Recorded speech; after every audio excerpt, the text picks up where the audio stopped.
Good evening mga super loves, mga sisi loves, mga lodi ko. Guys, nakikita niyo po ba kung ano tong hawak ko? So, this is miracle fruits. Ito po yung tinatawag nila miracle fruits or calabash. So guys, alam niyo ba kung ano po ang benepisyo nito guys? So, ito babasahin ko po sa inyo isa-isa. Health benefits of calabash tree or miracle fruit health. For cancer, diabetes, heart problem, high blood pressure, fatty liver, asthma, thyroid problem, enlargements, prostate, bronchitis, menstruation, irregularities, and cramps.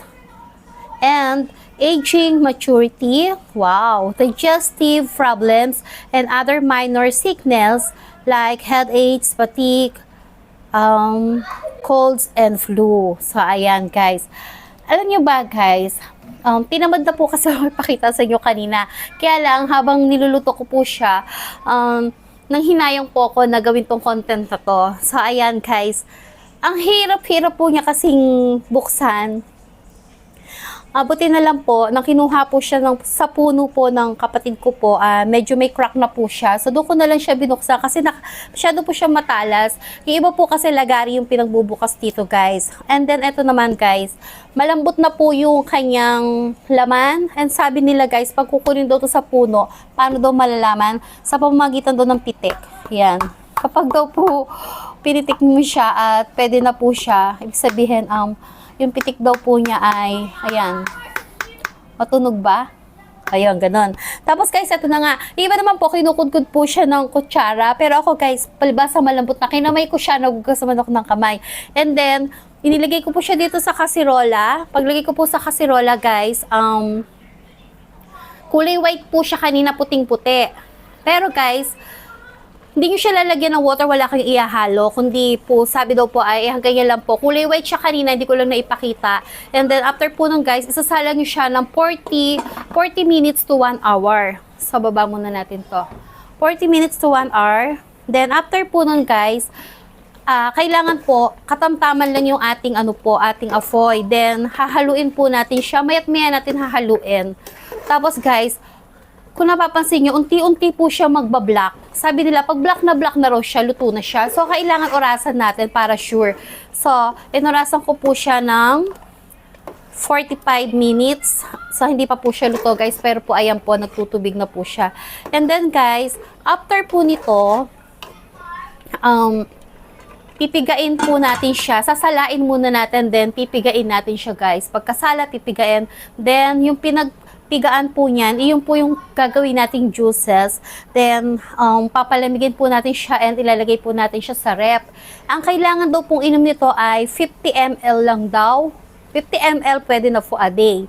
And then, kaya ko po nga pala ginawa to, share ko lang. Share lang din sa akin ng friend ko ni Ate Ali. Shout out po Ate Ali. Ayan. Siya po yung nagpatikim sa akin nito. Talagang super kasi para doon po sa sharing po niya kasi dati dito daw kasi siya talaga lumakas or gumaling for hindi ko alam kung anong sick yon. Basta kinulit niya ako ng kinulit tapos na bumili ako sa kanya guys. So, grabe, miracle nga talaga kasi napansin ko nung uminom ako nito, talaga pong talagang guminhawa yung pakiramdam ko guys. Talagang nakakaano po siya, nakaka-relax po siya.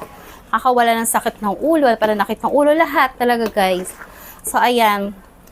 Tapos guys, yan, hintayin ko na lang siya mag 1 hour din. Mamaya po ay aanuhin na po natin siya. Sasalain na po natin. Oh, guys, once again, ito po yung ating miracle fruits. Hintayin natin mag 1 hour bago po siya. So, ayan guys, pinalikan ko na dahil naka 45 minutes na po tayo. Kaya ayan guys, ang dami na po niyang sabaw. Then, sasalain na po natin siya guys. So, ayan guys, medyo pinalamig na po natin siya guys, kasi sasalain na natin. Ayan guys, pinalamig na po natin. Ayan.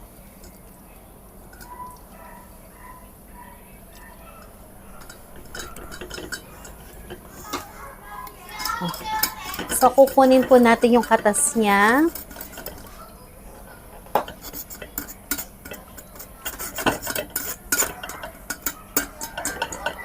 Wait lang.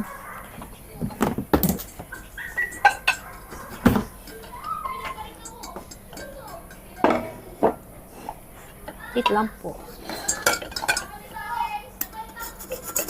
So, ayan.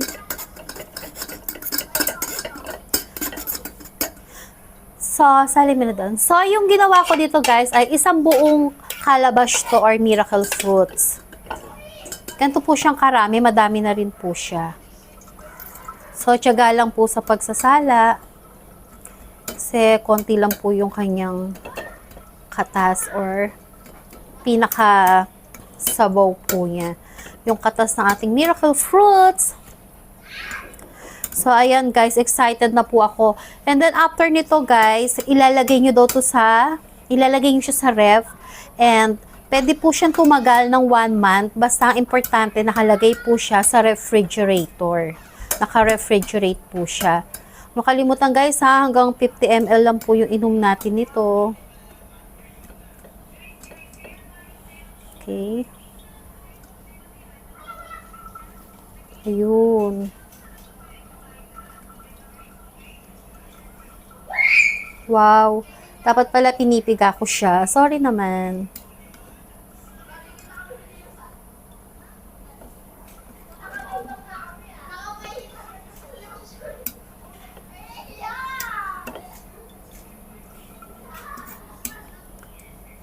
Okay. Ayan guys. Isa pa po.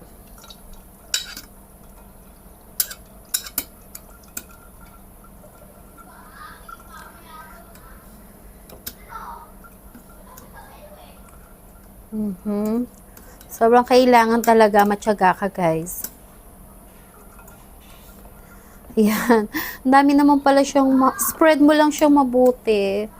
Masyado siyang maraming katas.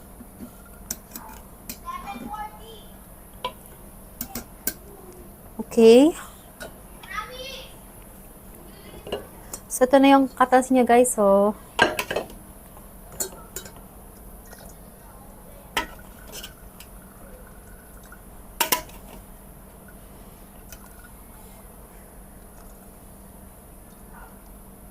Okay.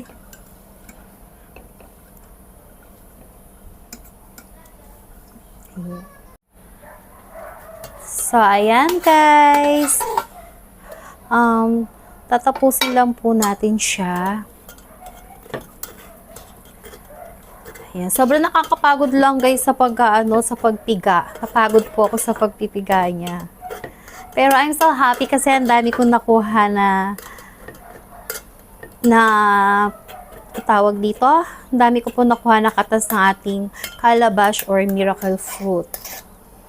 Tapos guys, ilalagay ko yan sa bottle.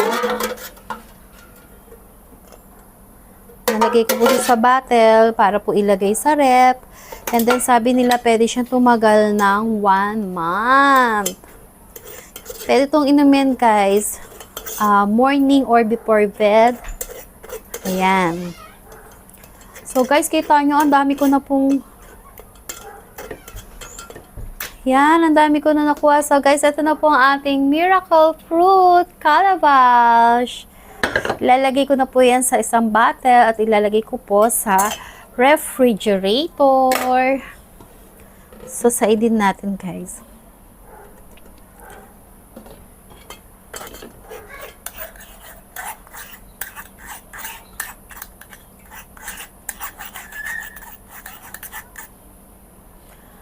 Ayan guys, ito na po ang ating miracle or calabash. Ayan guys, so iinumin po natin na don't forget hanggang 50 ml a day lang po ang inom natin to guys ha.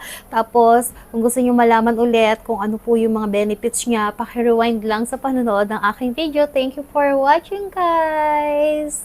I'm so excited. Ang lasa pala nito ay manamis na miss like a grapes. Goodbye!